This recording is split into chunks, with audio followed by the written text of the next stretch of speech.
There's no bond quite like the one between siblings. It's forged in the chaos of childhood, a messy combination of shared secrets, bitter rivalries, and a quiet promise to always have each other's backs. It's a connection built on blood and history. But what happens when that foundation doesn't just crack, but shatters? What happens when the person who should be your greatest ally becomes your deadliest enemy? The act of one sibling killing another, called siblicide, is one of the most disturbing forms of family violence. It's the ultimate betrayal, a twisting of the blood bond into something monstrous. Today, we're looking at two chilling cases where those family ties snapped completely. One was a crime of breathtaking greed and manipulation that was planned for years. The other was a sudden explosive act of rage that ended a life in an instant. These are two stories of how sibling love can curdle into unimaginable hate. The story we've been following all week. A 15-year-old boy is charged with shooting and killing his sister earlier this week. Prosecutors are charging that teen as an adult.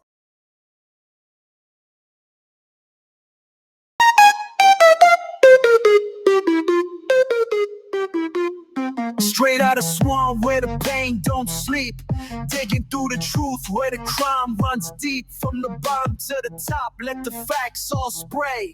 Welcome to the grind, this crime they eat way. The streets don't lie, they scream my name.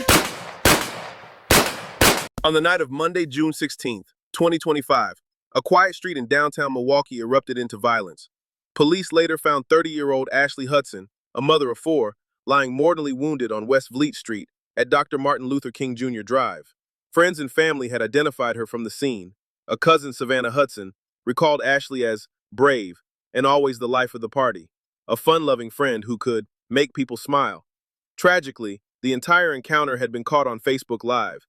Surveillance and bystander video showed Ashley standing on the sidewalk around 11 p.m. when a heated family argument suddenly turned Natalie, deadly. the Milwaukee County DA's office filed charges today against the teen accused of killing his sister, 30-year-old Ashley Hudson. They also charged one of Hudson's sisters and Hudson's mother, who just last night told us things that at least one witness disputes based on these new court records. On Friday, only candle wax and messages and sidewalk chalk are what remain at the corner of MLK Drive and Vliet Street. 3 days earlier, family and friends remembered Ashley Hudson at the spot where her life ended. I'm shocked, but not too shocked because, like I said, I kind of figured they always, their family always had long history of fighting and feuding among siblings. Relatives describe a fractured family. The stuff that we said to each other, it wasn't right, it wasn't fair. I didn't never think it can get to this point, but it always been like this. Like, they always bumped heads, they always fought, it always been like this. 3 people are now charged in Hudson's death. Her sister, 21-year-old Aaliyah Friesen, her mom, 48-year-old Tara Hudson, and her 15-year-old brother, who we are not identifying at this time due to his age. Court records filed Friday show investigators relied on eyewitness accounts and cell phone videos. They show Friesen and another sister, 16 years old, attacking Hudson with a baseball bat. The victim was holding a knife as if to keep the attackers at bay. At that point, the 15-year-old approached, and when he got within a few feet of Hudson, he fired at her from point-blank range. He put it up to her, and she said, "Don't shoot me," and he shot her, and she stumbled all the way over here, and she fell on the floor. Do you know where your son got the gun? No, and I talked to him, but he didn't. I talked to him finally today, but he didn't say anything. Tara Hudson told our Adam Reif she doesn't know where her son got the gun, but one eyewitness told police he went to the mother's car and got a handgun. Hudson also said she could not see who was shot, but police say the video contradicted her, and now she's charged with obstruction. Detectives say when they told the 15-year-old brother that his sister was dead, he allegedly replied, quote, "What's that got to do with me?" When they noted his lack of concern, they say he replied, quote, "Man, expletive, her." A mother and her toddler are dead, and police believe that a family member may have been the one who killed them. This happened around 2:45 this morning at the Knox at West Chase Apartments, which is over on Richmond Avenue. Fox 26's Jade Fleury spoke to the victim and the suspect's mother. The suspect's mother says that she warned police about her son's violent behavior just last weekend. Now she's blaming the police for the loss of her daughter and granddaughter. In the early hours of November 29, 2024, Houston police were flagged down by a frantic neighbor. According to the HPD press release, The citizen warned that an adult woman and a child were being held hostage in a West Chase apartment. When officers burst in, they encountered a gruesome scene. Kendrick Fisher, aged 29, was found asleep on a blood-soaked couch. Nearby lay his sister and niece, Janine Fisher, 28, and little Carly, age 2, both with multiple stab wounds. First responders pronounced the mother and child dead at the Mother scene. and her toddler are dead, and police believe that a family member may have been the one who killed them. This happened around 2:45 this morning at the Knox at West Chase Apartments, which is over on Richmond Avenue.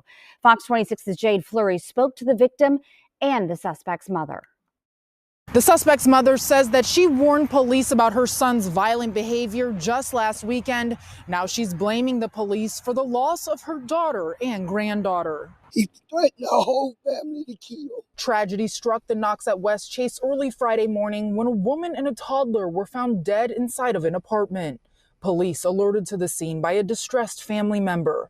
A man was also found inside the unit. There was blood discovered on the male as well as in the residence. Investigators confirmed the suspect was the brother of the woman killed and uncle to the young child whose lives were tragically cut short. I want to let y'all know how the police failed us. The mother of the suspect, Joanna Fisher, says she warned police about her son's violent behavior over the weekend. She claims he was recently released from jail and has a history of violence against family members. He had already beat the hell out of me. My son, Kendrick Rayvon Fisher Brinkley. He did this to his family. Fisher also fears drugs may have fueled her son's actions in the act of violence against his sister and niece. She says warnings about his aggressive behavior seemingly went unheeded by police. And I went to the courthouse, to the police station, and I got paperwork, family violence. We did all this paperwork, but what? The family now seeking justice from one of their own. If they hadn't did what the they were supposed to do, my family would be still up there. My grandbaby, I left me, I seen her the last time. We did reach out to the Houston Police Department about that previous family violence call, but we are waiting to hear back from them. They do tell us that that person of interest is in custody. Reporting from West Houston, Jade Fleury, Fox 26 News. Thanks All for right, Jade. watching. Please like, comment, and subscribe to Crime the E-Way for more stories like these.